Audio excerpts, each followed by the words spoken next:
जी। आज हम लोग पढ़ेंगे नाउन, संज्ञा, है ना। तो संज्ञा कुछ नहीं है, किसी भी चीज का नाम अगर हम लोग ले रहे हैं तो वो क्या है? संज्ञा। इसका डेफिनेशन देख लो, noun is the name of a person, place और थिंग। ठीक है, तो परिभाषा हो गया, डेफिनेशन मींस परिभाषा, है ना।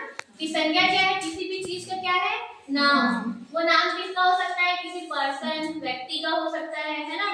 प्लेस मतलब क्या होता है? जगह, कोई जगह का नाम हो सकता है। और क्या हो गया? थिंग मतलब किसी भी वस्तु का नाम हो सकता है ना। कोई भी चीज का नाम जो तुम लोग सोच सकते हो, जानवर का, है ना, किसी भाव का, वो सब क्या होता है? संज्ञा होता है। इन शॉर्ट कोई भी चीज का नाम वो क्या है? संज्ञा। जैसे कि बादल, बादल क्या हो गया? एक नाम ले रहे हम लोग तो संज्ञा। अब उसमें भी हम लोग संज्ञा को 5 प्रकार में डिवाइड किए। कितने प्रकार में? 5 प्रकार में। ठीक है, तो देखते हैं। पहले एक है common noun, proper noun, material noun, collective noun और एब्स्ट्रैक्ट नाउन। अब इसको समझते हैं हम लोग। तो जो कॉमन नाउन होता है इसको हम लोग हिंदी में बोलते हैं जातिवाचक संज्ञा। ठीक है, कॉमन नाउन में जैसे कि एग्जांपल ले सकते हैं हम लोग बुक, बॉय, गर्ल्स, प्लेस, है ना। इसमें स्पेसिफाई नहीं रहेगा, ठीक है जी। तो इसमें हम लोग को किसी भी चीज की जाति पता चल रही। जैसे बुक है तो कोई भी बुक हो सकता है ना, कोर्स का बुक हो सकता है हम लोग का, या फिर हम लोग का स्टोरी का बुक हो सकता है ना। इसमें कोई स्पेसिफाई नहीं होगा। लेकिन जैसे हम लोग प्रॉपर नाउन में आएंगे, ये क्या एक जन के ऊपर आ जाएगा। जैसे बॉय है तो बॉय में कोई भी हो सकता है, राम, श्याम, है ना। बट जब हम लोग राम का नाम लेते हैं यानी कि पर्टिकुलर राम की ही बात हो रही है, ठीक है, और किसी की बात नहीं हो रही है। प्लेस में भी हम लोग पर्टिकुलर किस में आ गए?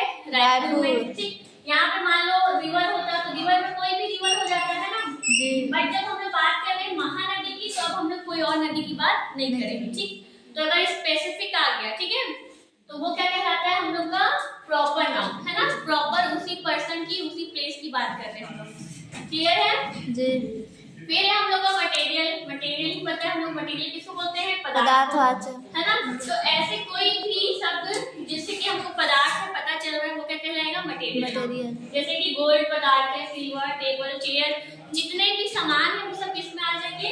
मटेरियल नाउन में।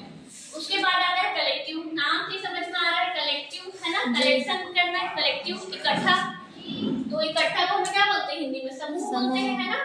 तो जहाँ पे भी ग्रुप की बात आएगी, समूह की बात आएगी, वो क्या रहेगा हम लोग का? Collective noun. जैसे कि क्राउड, क्राउड किसको बोलते हैं? भीड़ को, है ना। लोगों के भीड़ को क्या बोलते हैं हम लोग? क्राउड। ठीक है, पीपल बोलते तो इसमें आता, लेकिन यहाँ पे हम लोग क्या बोल रहे हैं? क्राउड, इसमें आ गया। बंडल, कोई भी चीज को हम लोग कलेक्ट करके बंडल बनाते हैं, है ना। डजन, डजन में क्या लेते हैं हम लोग? अंडे वगैरह लेते हैं, केला वगैरह लेते हैं, ठीक है। तो डजन भी क्या है? हम लोग का एक कलेक्टिव फॉर्म, इकट्ठा किए चीजों को, अंडे का समूह बनाए हम लोग, है ना। तो ये किसमें आएगा? हम लोग का कलेक्टिव नाउन। फिर है हम लोग का सबसे लास्ट एब्स्ट्रैक्ट नाउन, जिसको हम लोग हिंदी में भाववाचक संज्ञा बोलते हैं। भाववाचक संज्ञा जिससे कि हम लोग को किसी भी चीज के भाव का पता चलता है, ठीक ना। यानी कि वो चीज, कोई चीज खट्टी है या मीठी है ना, उसमें क्या गुण है ये पता चलता है हम लोग को, है ना। तो जैसे कि ट्रूथ, ट्रूथ का मतलब सच्चाई, गुडनेस का अच्छाई, और स्वीटनेस का मतलब, स्वीटनेस का मतलब अगर किसी चीज में हम लोग बोल रहे हैं कि स्वीटनेस है ना, यानी कि उस चीज के बारे में क्या पता चल रहा है? कि हम उसके एक गुण के बारे में, भाव के बारे में बता रहे हैं, है ना जी। ठीक, तो इसी तरह से और भी बहुत सारे इसमें आते हैं, तो हम लोग एक करके एग्जांपल को डील करेंगे। आज हम लोग ये संज्ञा पढ़ लिए और संज्ञा के प्रकार पढ़ लिए। तो संज्ञा क्या होता है? किसी भी चीज का नाम होता है, और संज्ञा के जो प्रकार 5 वो है ये, ठीक है।